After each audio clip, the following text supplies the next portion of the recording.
Olá, meus amigos, aqui estou iniciando mais um Nelson Júnior Jogo Rápido, e se fizermos um programa conversando sobre o curso do Mozart, é impossível eu não falar sobre ele e entrevistar um pouco para que ele conte um pouco da história dele e possa compartilhar conosco uma série de coisas que eu julgo interessantíssimas. Mozart Mello, hoje, para guitarra brasileira, é o maior exemplo de professor, profissional, de didática para música e para guitarra no Brasil. Menos. Para. Olha, não tenho o que falar, porque é o seguinte, a sua geração simplesmente influenciou. Eu vou contar uma coisa que você não tem noção. Tava eu estudando com o Edu, e ele chegou para mim um dia e falou assim: Nelson, você precisa ver o Mozart, Faísca, os caras vão estar tocando lá no Blackjack. Eles vão estar tocando lá. E eu tinha 13 anos quando eu comecei a tocar guitarra com o Edu. E meu pai, ele foi num daqueles churrascos de confraternização de fim de ano, né? Eu enchi o saco do meu pai, eu atormentei o meu pai. Do tipo, não, você vai voltar, não, eu quero voltar porque eu preciso ver isso, porque é assim, como era no interior, para voltar você tem que sair mais cedo, né? Para chegar ali, para ter um tempo de eu passar na minha casa, para ele me levar lá. Eu atormentei e ele foi comigo. E chego lá, tá você tinha aquela guitarra que você tocava assim, exato. Você tocava baixo com o pé, fazia aquele milagre, fazia os baixos com o pé. Tava lá o Faísca, você e o Álvaro. Para você entender que eu sou de uma geração, embora eu tenha sido diretamente um aluno do Edu, que era jovem também na época, eu fui uma pessoa que você ajudou a formar. Eu sou um dos filhos da tua geração. E é uma coisa que, assim, não dá pra gente deixar menos, porque a magnitude disso é muito grande. Então eu queria que você soubesse disso. Legal. E aí, com o tempo, a gente tocou em lugares juntos. Eu tenho lembrança disso. E imagina que nós tocando, sabe, você toca no mesmo evento com o Mozart, a gente só não tocou na mesma hora no mesmo palco, mas, sabe, você tá tocando, entrava um, saía outro. Qual chama aquele festival que nós tocamos lá? O Pai do Rock Guitar Festival. Nossa, aquilo lá foi demais, né? Foi demais, foi fantástico. Eu tenho uma cena assim que eu tava chegando para tocar, que era guitarrista um atrás do outro o dia inteiro. Aí eu tá chegando na porta do teatro, eu falei, nossa, olha a fila para entrar.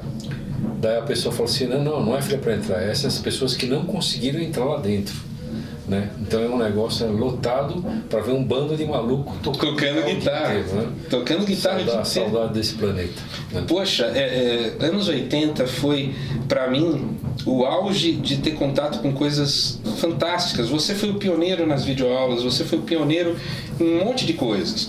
Eu tive uma parcela de fazer algo na época, porque a minha videoaula teve tablatura na tela e tal, porque foi uma questão que eu consegui com a empresa na época. Mas antes da minha videoaula, teve a sua videoaula, teve a videoaula do Faísca, teve um monte de coisas que didaticamente foram um pulo, um salto que não existia. Então eu queria que o pessoal ouvisse um pouco.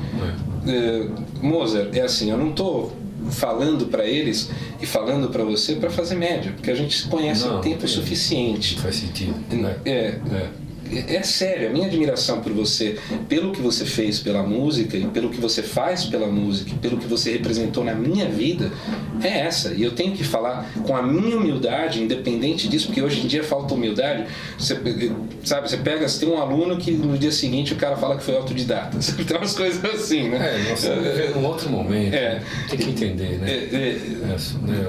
A gente tocava direto, né? Agora o cara toca no YouTube. Não é nenhuma crítica. Toca na casa. É uma nova realidade, a gente tem que entender. Agora, me conta, como que foi exatamente seu início? Bom, o que vocês vão fazer nas próximas 3 horas? Cara, é meio complicado. Eu nasci em 53 e eu tive a sorte de pegar a Beatlemania, né? Então faz as contas, 53 para 67, quanto é que dá? 14? Você pegou nessa parte... 67 já tocava na televisão, todo domingo tinha a Jovem Guarda Mirim, que chamava Mini Guarda. Tinha o Roberto Carlos Mirim, que chamava Ed Carlos. Então eu já tocava, com 14 anos, tocava todo domingo na televisão. Era uma música muito simples, um padrão de música simples, mas porém tocava todo domingo e a gente acabou... Em 67? 67. Eu achei um script na TV Bandeirantes, copiava a Jovem Guarda. A Jovem Guarda, então, para de moleque, chamava Mini Guarda. E o Carlos Imperial por trás também, ou não? Não tinha. Roberto Carlos era a Jovem Guarda. Na Mini Guarda chamava Ed Carlos. A gente acompanhava. Tem curiosidades incríveis. Por exemplo, tinha uma banda que tocava junto com a gente lá. Eu tocava numa banda chamada Selvagens. E outra banda que tinha é Os Minos. Os Minos eram os Novos Baianos já. Nossa! O Pepeu Gomes ele era contrabaixista, nem tocava guitarra. Quantos anos ele tinha? Bom, devia ter a minha idade, 14 anos, 13, 14 anos, todo moleque, né? Já tocando pra cacete já, né? O guitarrista era o Luciano, que é um grande guitarrista, eu perdi o contato com ele, né? Mas praticamente já era o núcleo dos Novos Baianos sem a Baby, né? Então essas coisas são engraçadas, né? Ele já tocava muito mais que a gente, tinha uma postura profissional, né? Tinha outra banda chamada Os Aranhas também. E, enfim, tinha os artistas mirim. Então a loucura começou por aí, né? E aí vai embora, né? Se você quiser eu posso falar e até amanhã de manhã. Eu sei, mas eu diria que existem... Você tocou com muita gente, acompanhou muitos artistas. Como sideman, qual foi os trabalhos que você mais tem lembranças, assim? Olha, mesmo que seja só para pontuar? Eu tenho medo de esquecer alguém, né? Esquecer alguém. Mas toquei com o Fábio Júnior, toquei com... tinha um programa na TV Tupi, que a galera não sabia, existia a TV Tupi, né? Tinha um programa Silvio Brito e o Fábio Júnior acompanhava, né, os dois. Eu devo muito ao Eduardo e Silvinho Araújo, que eu toquei com ele, o Faísca tocou com eles, todos os guitarristas tocaram com ele, porque era um cara que gostava de guitarra, né? Toquei com Secos e Molhados. Nossa! Toquei já na mídia, Joelho de Porco, com Joelho de Porco, fui na Globo, né? Pô, tava na Globo, sabe a história. Então eu participei dessa coisa, você chega em Manaus, no aeroporto, tá lotado de fãs assim para tocar, é muito curioso isso. E depois na carreira solo do João Ricardo, como eu falei, eu tenho medo de esquecer, foi muita gente que eu acompanhei. As primeiras duplas sertanejas, Dom e Ravel, acompanhei. A galera não vai sabe quem é, né? O pessoal novo, o pessoal às vezes não sabe quem é B.B. King. Teve esse absurdo, eu te contei, né? Um amigo meu chegou, estava conversando, uma moça de 24 anos não sabia quem era B.B. King, e aí você se assusta, né? Imagina lembrar, infelizmente, esse apagão dos artistas nacionais, o pessoal não lembra. Dom e Ravel foram extremamente conhecidos. Você também é responsável, tal. Tem um hit famoso. Eu te amo, meu Brasil, eu te amo. Uma curiosidade, tem uma época que os cantores cantavam em inglês aqui, né? E eu peguei essa época também. Tinha um cara chamado Pete Dunaway, né? Olha só que engraçado, o Pete Dunaway era um cara da Globo, famoso, só cantava em inglês. E quem que era o backing vocal dele? Fábio Júnior. Nossa! E o Fábio Júnior tinha outro nome. Se não me engano, o Fábio Júnior tinha o nome de Mark Davis, porque ele gravou inclusive como Mark Davis. Você vê que maluco que é, né? Depois que eles começaram a cantar em português, é uma jogada. Acho que o auge disso foi aquele Albert, a música Feelings. Morris Albert, Feelings, né? Imagina, o cara fez uma música, morava em Pinheiros, o cara fez a música, o Frank Sinatra gravou a música dele. É muito louco isso. Então você vê que doideira. E gravando no idioma do cara. Que doideira que é esse mercado. E tem muitas bandas que ficaram famosas com o nome em inglês e cantando em inglês. E Grupo Dalma? Aí já a parte instrumental. Esqueci de uma coisa, né? Antes do Dalma teve as bandas de rock, toquei em várias. Por favor. E uma que eu toco até hoje é o Terreno Baldio, né? Que é maravilhoso. O Terreno Baldio que é O primeiro disco nosso foi gravado em 74. A galera não sabe, mas o mercado de rock progressivo é muito forte no mundo inteiro. Imagina que louco, você tem uma banda de rock, legal. 17 anos depois, liga um cara e fala: eu quero reunir vocês de novo porque vocês são um sucesso no Japão. Mas como são um sucesso no Japão? Então chamamos os caras, 2 caras nem tocavam mais, gravamos o mesmo disco, só que com as letras em inglês. O André Cristóvão que fez as versões. E aí o cara falou: você duvida? Ele mostrou uma revista japonesa onde tinha o Yes na capa e na contracapa era o Terreno Baldio. Nossa! Muito louco. Muito louco. Pô, o fato é que essa banda toca ainda, e a galera não sei, né? Talvez você já sabe, tem grandes festivais de rock progressivo. Eu toquei em janeiro no Festival Internacional do Rio de Janeiro, né? Tocou Palmer, do Emerson Lake Palmer, tocou Premiata e tal, né? E a galera, não foi no Rio de Janeiro, a galera é fanática por rock progressivo. Então a gente continua tocando, claro, cada um tem seu trabalho e tal, mas é curioso quando a música tem essas coisas, né? São várias coisas que você pode fazer, né? Um pouco de pop, um pouco de rock progressivo. Não, e progressivo no Brasil, quando a gente lembra de Guilherme Arantes, de nomes assim, putz, demais. Quando a gente para ver Êxtase, é uma música que você pode pegar Gênesis e tá no mesmo padrão, mesmo nível. Pessoal, tem um festival que teve de rock aqui chamado Banana Progressiva. O terreno abriu para uma banda chamada Vimana. Quem que era Vimana? Guitarrista Lulu Santos.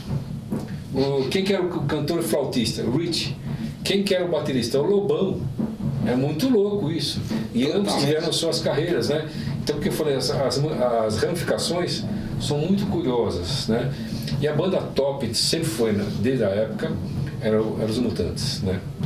Não tinha para ninguém. E o Terço é uma banda fantástica. Sérgio Dias, eu diria que tem que sempre ser lembrado. Os 2 Sérgios, né? O Sérgio Dias, o Sérgio Heinz, né? Sim. A galera nova, né, vai achar muito estranho o que eu estou falando, mas a história é essa, né? Era um padrão de música diferente, mais ingênuo, mais tranquilo. A virtuosidade não era tão importante era a letra, a vibe. O Terreno Baldio falava de doença, aquelas coisas progressivas, aquelas puta viagem maluca, né? Gentle Giant. E tem outras coisas que eu não posso nem falar aqui, que, né, podem influenciar negativamente. Né? Tocamos no primeiro festival de Iacanga, você imagina, né? Acho que o único cara que não estava drogado na fazenda inteira era eu, né? Mas era uma coisa ingênua, era uma coisa tranquila. Hoje em dia a vibe é muito pesada, assim, entendeu? Né? E não tinha esse negócio, era mais divertido e era mais tranquilo. Olha, tem uma coisa que é legal para as pessoas saberem, e que é a minha questão com relação a você. Eu te conheço, como eu disse, desde que eu comecei, mas aí existe o conhecer e o conhecer. Conhecer o Mozart artista, de ir ver, eu fui desde os 13, 14 anos, eu te acompanho. Aí houve um momento que isso é muito louco. Você teve alguém na sua vida que em determinado momento você a viu do seu lado, você fala: pô, esse cara está do meu lado. Como eu disse, quando eu comecei a ter eventos e questões que eu comecei a ver que didaticamente as pessoas citavam, e eu estava numa revista, Toque para Quem Toca, uma página eu, uma página você, aquela coisa de você, putz, eu realmente eu tô próximo de uma pessoa que eu admiro. Quando eu vi isso acontecer, eu notei que isso é característica da geração nossa, tá? Da geração da tua, que é anterior à minha, e essa minha que foi a intermediária para bem anterior nisso. Bem, eu sei disso. Mas assim, a tua geração, que é bem anterior, ela inspirou a minha. E a humildade sempre permeou toda a tua geração, grande parte da minha. A gente infelizmente não dá, tanto na sua quanto na minha, acredito que a gente não possa falar com 100%, infelizmente o ser humano não dá pra gente falar 100% dos nossos confrades foram sempre humildes, mas você foi sempre um exemplo disso. Eu sempre te vi dessa forma, sabe? Mas as pessoas citam esse negócio de humildade. Eu penso um pouco diferente, né? Pelo que representa a música pra gente, dá para ter um outro tipo de postura? Impossível. Eu acho engraçado um cara, não porque eu toquei, porque eu fiz com o meu disco, com o meu solo, blá, blá, blá. Legal, você tem que registrar uma fotografia do tempo, né? Mas se você pega entrevistas de grandes músicos, os caras falam, eles deixam bem claro, eu não sei nada de música, mas eu estou deixando uma fotografia para vocês verem. Você pega vamos pegar um cara top, um exemplo, o Alan Rosua, em uma entrevista, ele fala assim, se eu fizer um solo bom em um ano, estou satisfeito. O cara é perfeito. Ele fala assim, para ele, o que ele faz não é significativo. Eu falei, caramba, aí você começa a ouvir um pouco de música erudita, vai supor então, um Stravinsky, qualquer coisa, você fala assim, caraca, eu não sei nada, e agora que eu vou falar é muito o que eu penso. Eu agradeço nessa encarnação de poder estar sobrevivendo de música. Só que assim, tem que ter a humildade de saber que eu estou na vitrine do lado de fora. Pelo amor de Deus, Nelson. Quem está lá de dentro da vitrine são os grandes músicos, os grandes mestres que entraram numa vibe espiritual da música que a gente precisaria várias encarnações para você entender. Então, quando o cara fala humildade não. É isso, a visão que eu tenho é essa. Mas é a pessoa ser realista sobre si mesmo. Eu acho que, mas a ausência da humildade é exatamente isso que você estava falando, a pessoa não ter o senso crítico. Porque eu costumo falar o seguinte, nós estamos numa sociedade onde não é uma questão de técnica, não é uma questão de sorte, não é uma questão, é uma questão de você entender aonde você se enquadra, o que está ao seu redor, o valor dos outros, saber, ser humilde não é se humilhar, mas ao mesmo tempo não é você subjugar. E esse termo que você falou, de você compreender-se num determinado lugar fora da vitrine, olhando os grandes músicos, olhando os grandes mestres, é que te faz ser diferenciado. Porque veja, você já parou para pensar? Um amigo meu outro dia me fez pensar nisso. E se ele fez a mim, fazer a você, fazendo a mesma pergunta, eu vou fazer a mesma pergunta que me fizeram pensar. Já avaliou quantos profissionais você pôde formar? Isso sim. É a pirâmide natural, né? Mas não só como professor. A pirâmide natural de um educador é isso. Você, 40 anos dando aula, já passei daquela fase que eu dou aula para o aluno, para o filho dele, entendeu? Já passei, isso é comum. Não é mais assim. Agora talvez chegando quase no neto já daqui a pouco, né? E então essa pirâmide que se formou, isso é bacana. Isso aí qualquer profissão tem isso, né? No caso da música, é uma pirâmide que ela não para de crescer. E eu falo para meus alunos até hoje, essa pirâmide não pode parar de crescer. Vocês têm que chutar essa bola para frente. Então eu estou passando informação para vocês e vocês passam informação para cima, o mais rápido que vocês puderem, entendeu? Porque ela tem que crescer com consistência, entendeu? Então essa parte eu fico bastante tranquilo, porque eu tenho consciência de quantas pessoas que formaram novas pirâmides, né? E a coisa anda. Isso é muito legal, é muito prazeroso saber que está fazendo uma coisa que deve ser feita, qualquer que seja a atividade. E teus filhos, eles têm noção? É assim, porque Casa Ferreira, espeto de pau, a gente sabe como é que é. Tirando a admiração do pai, eles têm a noção do que, na minha opinião, e estou te falando, não é ficar jogando confete, dessa trajetória toda, porque às vezes quem é próximo da gente não percebe, eles têm essa noção, eles veem o pai dele, sabe? Como é que é essa relação do profissional? Eles veem o pai guitarrista, assim, aquela coisa. Eu já tenho 2 filhos casados, né? Já sou avô, né? E tenho um filho que fez 18 agora, mas não mora comigo, né? Mas ele me ajuda, ele trabalha comigo, né? Talvez tenha percepção por causa das inúmeras vezes que eu pude ser capa de revista, esse tipo de coisa, nesse sentido. Mas eles conhecem a minha vibe, né? A minha vibe não é essa, né? Então, eu tenho uma vida de pai super normal, então eu não poderia responder por eles, né? Eu acho que deve ter alguma coisa, mas eu baixo a bola mesmo, eu faço questão de baixar a bola, porque é o que eu penso, sinceramente, sem frescura nenhuma, né? Eu penso que eu não sei absolutamente nada de música.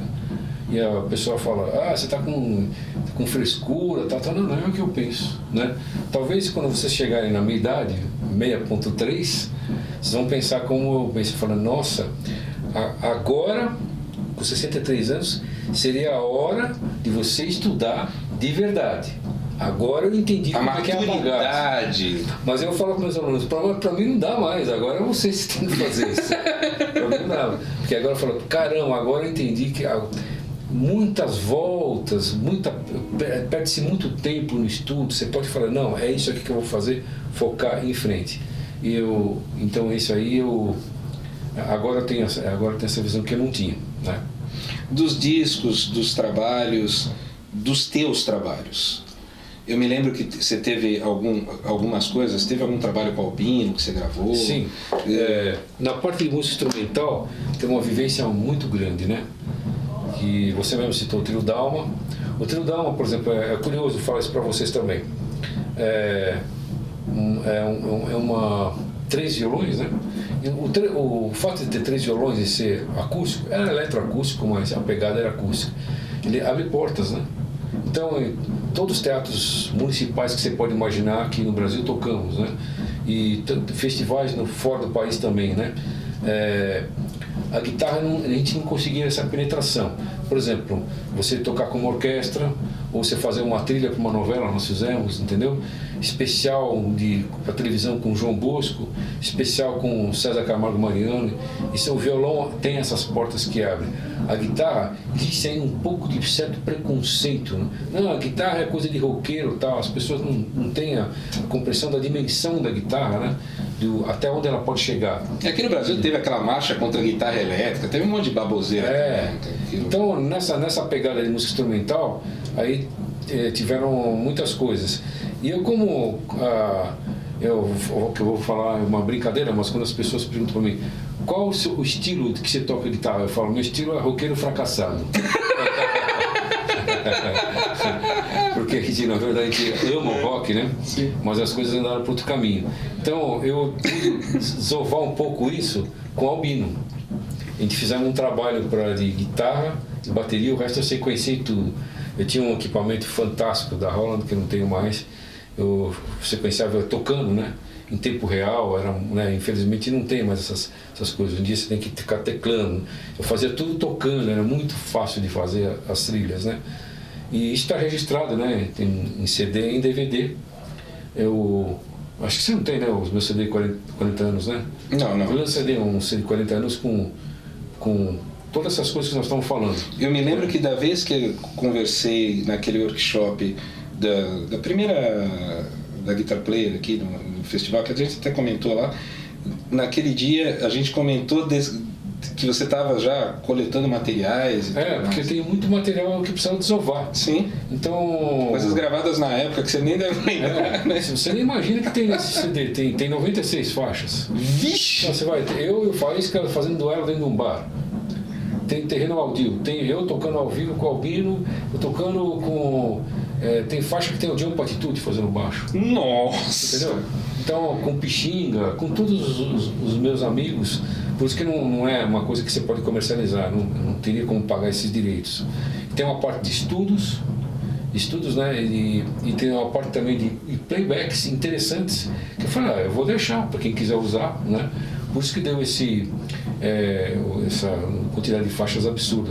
Então é por arquivos, né, que eu separo.